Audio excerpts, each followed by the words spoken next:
Ramdam na ang holiday season sa summer capital of the Philippines, Baguio City. Bukod sa mas malamig na panahon, dinarayo ng mga turista ang iba't ibang atraksyon doon. Live mula sa City of Pines, may unang balita si Darlene Kai. Darlene, gaano na kalamig dyan ngayon?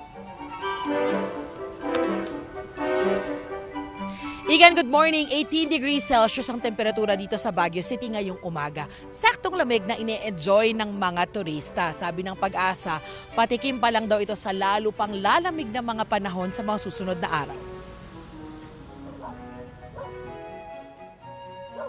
Maraming turista ang in-enjoy ang malamig na panahon dito sa Baguio City. Dinayo ang Christmas Village na may iba't ibang atraksyon. Christmas in Japan ang tema kaya may mga anime characters, sakura blossom at snow. Actually, sa taga Bulacan kami Sa Bulacan din kasi, ramdam na namin na malamig. So, mas gusto pa namin ng mas malamig na weather kaya nagpunta kami dito. Nagsarit ang mga namimili sa night market. Mga damit panlamig ang puntirya ng ibang namimili. Sa balita din, mga nasa 12 degree kaya required ka mga jacket. Baka lamigin talaga. Sakto lang, yung price affordable naman. Nararanasan ngayon ang pinakamalamig na panahon mula nang mag-umpisa ang amihan season na nagdadala ng malamig at tuyong hangin sa maraming lugar sa bansa. Bumagsak sa 12.6 hanggang 13.6 degrees Celsius ang temperatura rito nitong nagdaang weekend. Malamig. Actually parang nasa US yung klima. Ano pong ginawa niyo para hindi masyado hindi kayo ma-enjoy yung lamig, pero at the same time hindi kayo magkasakit? Walking.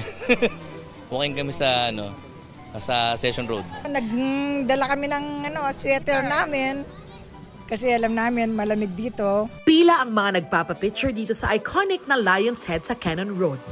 Marami ring namamasyal at nagbibisikleta sa Burnham Park. Karaniwang kasama sa OOTD nila ang mga jacket, sweater at balabal. Yan ay kahit sarado pa rin ang Burnham Lake na sumasailalim sa rehabilitasyon. Mabenta ang strawberry taho na bukod sa masarap ay pampainit din sa pakiramdam. Paghigop naman ng mainit na sabaw ng mami ang panlaban ng ilang dumayo sa pagbubukas ng Enchanting Baguio Christmas sa Rose Garden sa Burnham Park. Sarap nito, Brad, no? Wow. Ha? Okay to, Brad. Pinipilahan nga ang kainang ito dahil sa kakaibang mami ng pampalasa ay kiniing o smoked meat.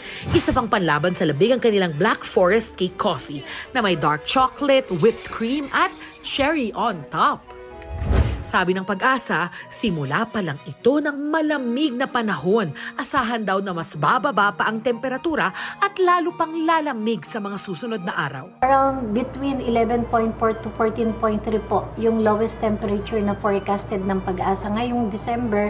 And then between 7.9 to 11.8, yan po yung mga possible na mga lowest temperature na pina-forecast po ng Pag-asa mula January up to February 2026. So medyo mas papalamig pa at mararanasan pa rin natin yung mga tinatawag nating cold surges.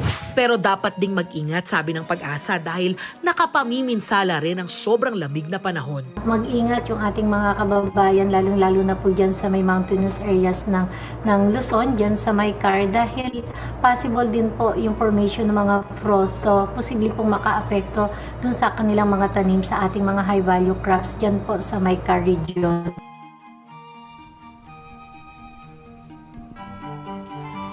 Igan, sarado pa rin itong Burnham Lake, kaya katulad ng nakita nyo may harang kasi sumasa ilalim sa rehabilitasyon. Nakakordon din yung mga bangkang dating nirerentahan ng mga turista. Gayunman ay marami pa rin yung mga pumupunta rito sa Burnham Park para mamasyal at mag-ehersisyo ngayong umaga. Yan ang unang balita dito sa Baguio City. Ako po si Darlene Kai para sa GMA Integrated News. Igan, mauna ka sa mga balita, mag-subscribe na sa GMA Integrated News sa YouTube para sa iba't ibang ulat sa ating bansa.